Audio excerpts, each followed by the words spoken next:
How you going, brothers? And the occasional sister. Feeding time at the zoo. Bruno. It's been a while since I made a bro check video. Yeah, mate, there you go. This morning he disappeared and he went over to the neighbour's place over there, and I got a phone call at 7 o'clock saying your dog has treed my ginger cat. They spent $2,000 at the vet on their ginger cat in its last operation, and if Bruno chomped it, I'd hate to think what it would have cost me. Anyway, he didn't, and we got him back. The old boy's getting old, we're all getting old, and we're all struggling in one way or another. And on that note, I've had a fucking horrible 10 days. I've had an infection, which I've talked about on my other channel. In fact, I haven't even made videos most of the time because I've just been too sick. This morning I got another script from my doctor, mate. There you go, Pace. Yeah, no, eat that. He doesn't want to eat. You stay in there, you little shit. And the infection's under control. And it really was hell. I was in physical pain. I ended up in hospital at A&E from bloody, I don't know, 2 o'clock in the morning till 5 the next day. And still could get no relief from the pain at all. There you go, Bigsy. Hence the dead chicken in the cage he still hasn't eaten. I don't know why I said hence, that doesn't make sense. There you go, Beak. It's like that had some relevance to what I was talking about, nothing at all. My brain isn't quite functioning properly. I'm still on Voltaren and codeine, but a lot better than I've been.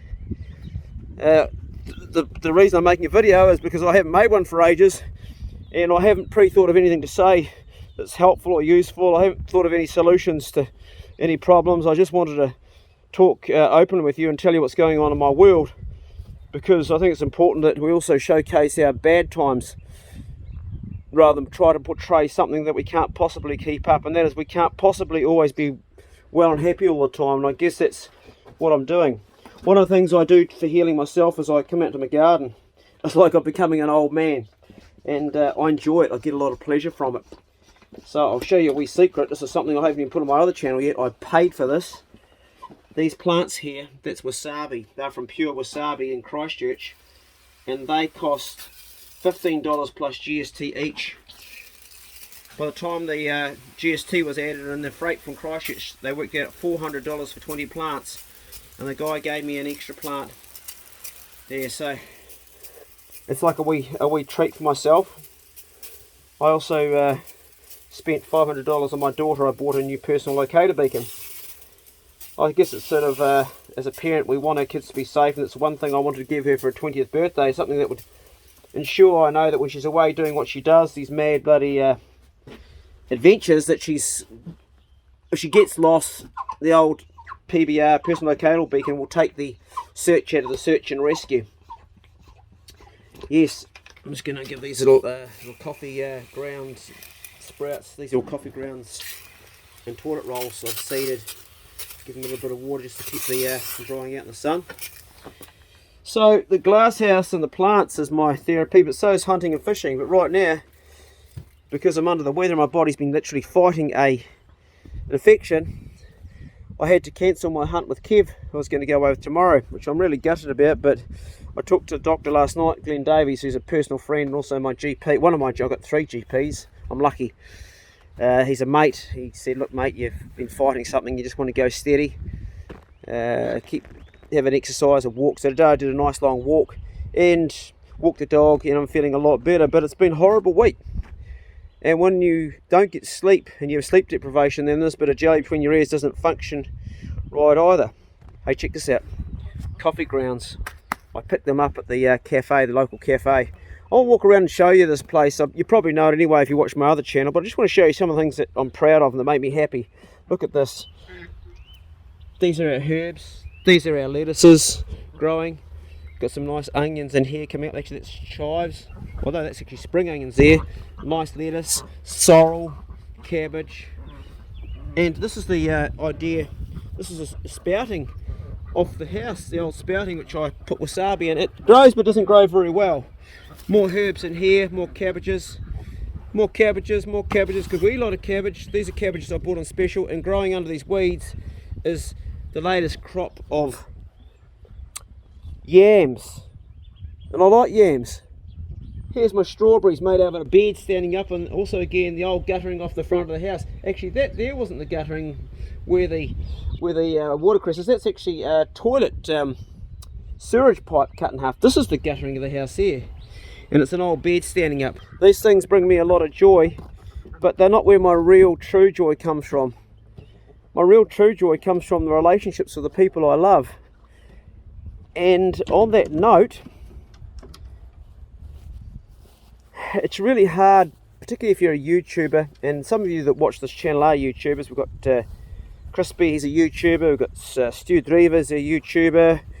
We've got, oh gee, a lot of you are actually YouTubers, and it's kind of a community we all get to talk to each other. And I think one of the reasons that we do it, not just because we love creating content, but we also like being sociable and connecting up with mates. And we may not always be able to do that because we're quite possibly isolated, like in a place like I am. Check out this garden, down and dusted. Those plantings are in, and that's ready for planting. And of course, here's the building that my patrons paid for young Daniel, who's living here now. That's where I'm going to park up to talk to you. We should not worry about what other people think, but we do. And we should not try to impress people, but we do. And I'm guilty of it. I think we're always looking for that pat on the back, but there's actually a point we've got to come to in our lives where we stop trying to impress and we just enjoy being us. We need to be able to just enjoy being ourselves, and we should look after the things we love. We should look after the people we love and those relationships, and take time to do the things that make us feel good. Not always work, trying to impress people and trying to get that pat on the back, because while we're doing that, we're missing out on the real fundamental things that really bring us joy, and they're so small and they're staring us right in the face and we don't know them. For this day is the most precious thing I have. Doesn't matter what I'm going to do next. Make something, create something, do a video that's like, well, do a video that goes viral. Well, all of those things don't really mean that much. They're a temporary lift to your sense of achievement or your ego, what do you want to call it. But the real thing is our relationships. And I'll say this to you guys, put more time and effort into the people you love rather than the things that you think are going to impress people, because people at the end of the day don't give a fuck. And quite often when you impress them, they either end up just being jealous or they end up being haters anyway. I found that out firsthand. When I first started off the YouTube channel Clay Tool Stories, I only had like 300 or 400 subscribers. It was early days and everybody was full of encouragement and it was great. And then after 6 months I got 1,000 subscribers. This channel doesn't even have 1,000 subscribers. I got 1,000 subscribers and everybody's like, whoa. And then I got to 1,500 and then I got my very first dislike, my very first negative comment. I thought, what? I wasn't used to this. Everybody had been so supportive, but suddenly I got my first hater. Well, today I get regular haters and that is the reality. So the harder you try to impress people, the more people you're going to also draw in that are going to hate against you and give you negative stuff. 99.9% of people are happy. It's the sad, miserable bastards that are going to do that. It's the ones that are jealous that are going to do that. It's the ones that have something bad inside themselves. But you have to understand that even the thumbs up and all the good comments don't define who you are. You know in yourself, deep down, who you are. You know about your worst side. You know about your best side. And that's where you've got to be confident. Otherwise, you'll never be able to be a YouTuber, or you'll never be able to be anything, because you'll always be worried about what people are going to think. And if you worry about people what they're going to think, you're not going to be your true self. You're always going to be trying to invent a way to be that's going to please people, and that doesn't work. If you do what I do, if you do daily vlogs or daily videos, then you can't do that, because you can't act for that long a period of time.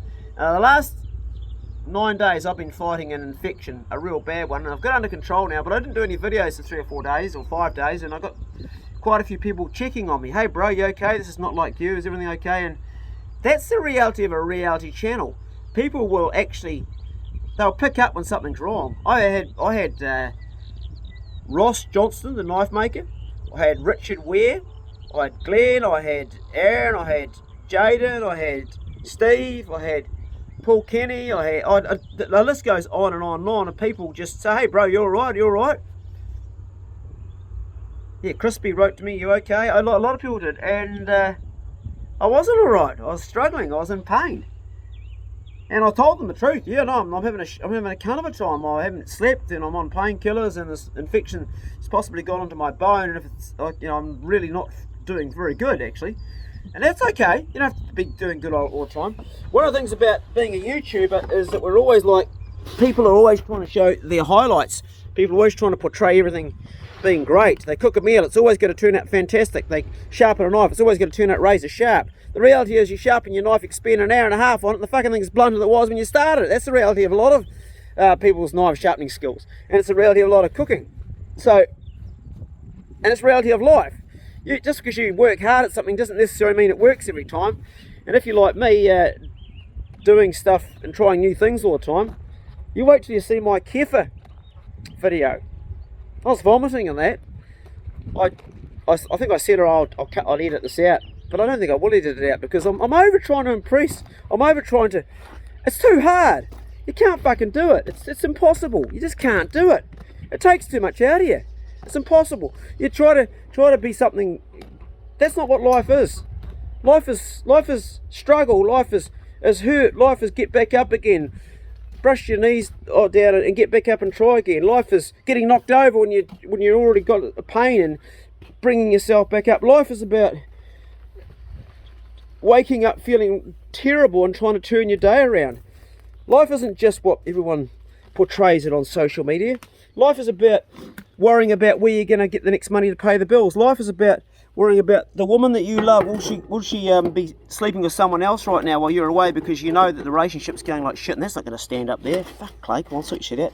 Just trying to find a place to get comfortable. So I had this girlfriend, Danielle Roch. She was the big love of my life. I just absolutely loved her. She was a stewardess with Lufthansa, German. I met her in the town of St. Ingbert, and I was only with her for 2.5 years, and I just sensed that she was doing something with someone else. Just felt that horrible jealous feeling, which I haven't been a jealous person most of my life, and she was possibly seeing someone, I don't know, I never know, but she broke up not long after that. But I can remember that feeling of fear of losing someone. These sorts of feelings we all have with different things as we go through this journey of life. We have fear, we have guilt, we have shame, we have embarrassment, we have struggle, we have physical pain. Physical pain is a killer. Emotional pain, mental pain, spiritual pain.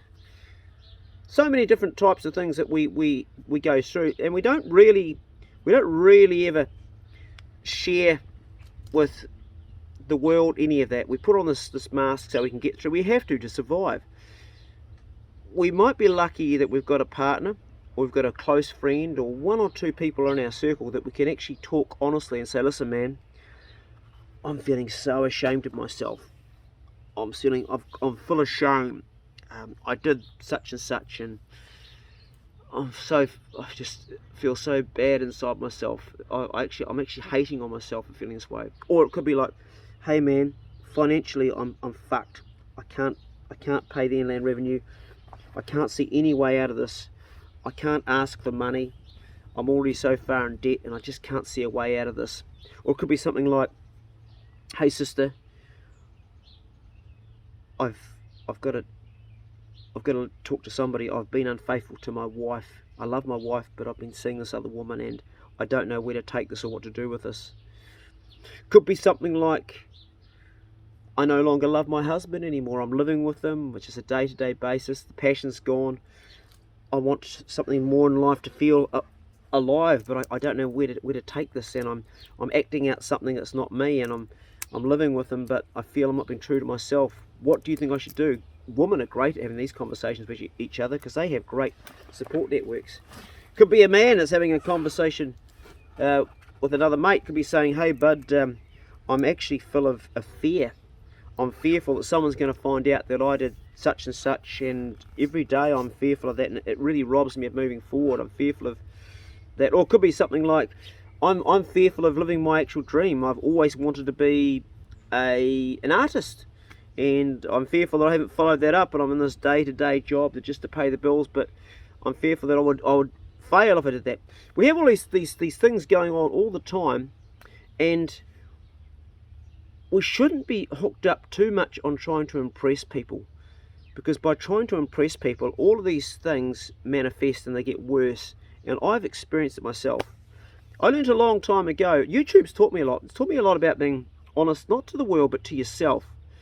Because I started off with a channel called Clay Tool Stories, and the reason we called it Clay Tool Stories was the clay was because I'm from the Moteri Clay, where I was born, and also the first dog I ever hunted with when I came back from Europe was called Clay.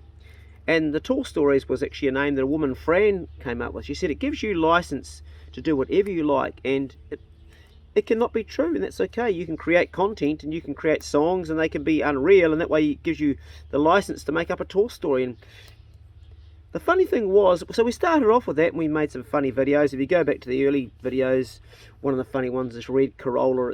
It's a sweet skit we did with a red Corolla, and in this red Corolla, everywhere the guy drives, everything is rose tinted.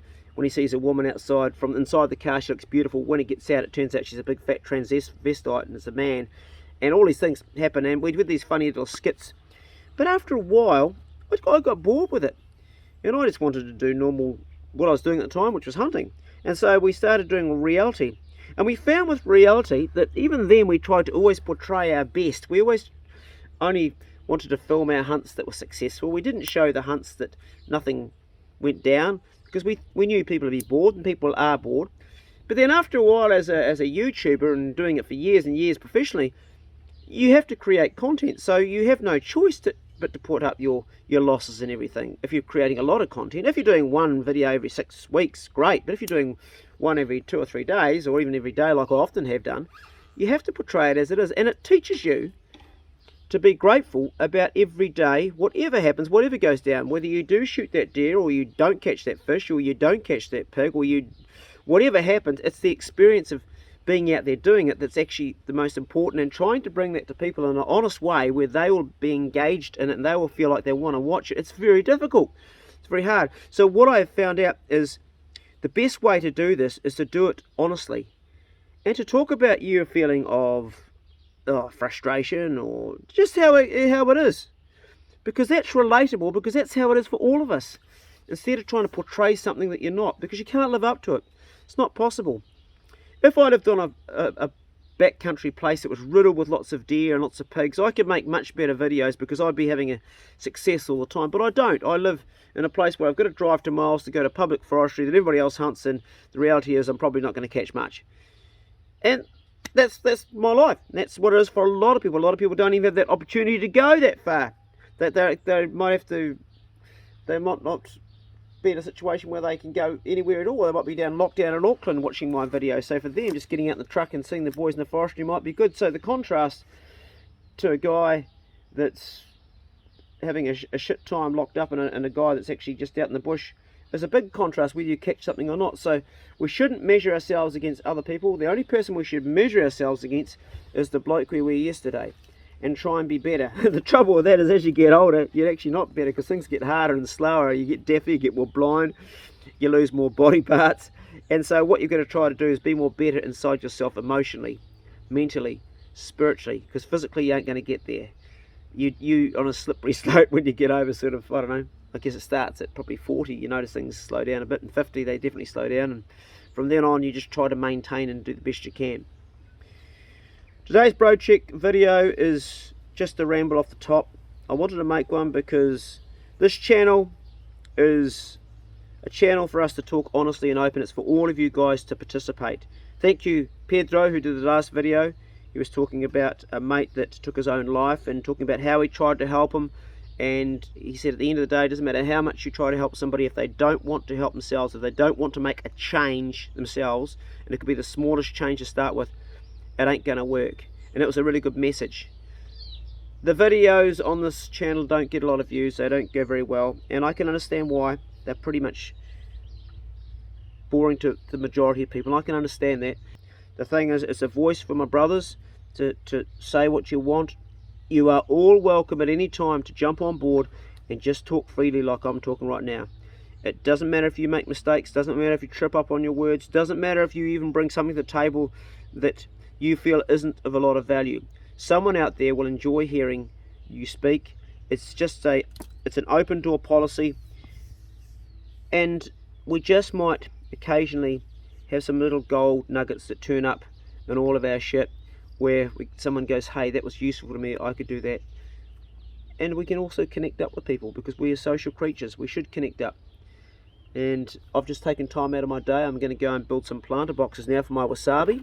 I bought some plywood and I bought some framing, and that's the project for the afternoon. I was going to go hunting with Kev tomorrow, but my doctor says no, rest up, so I'll take his advice. So the rest of my day is earmarked for that.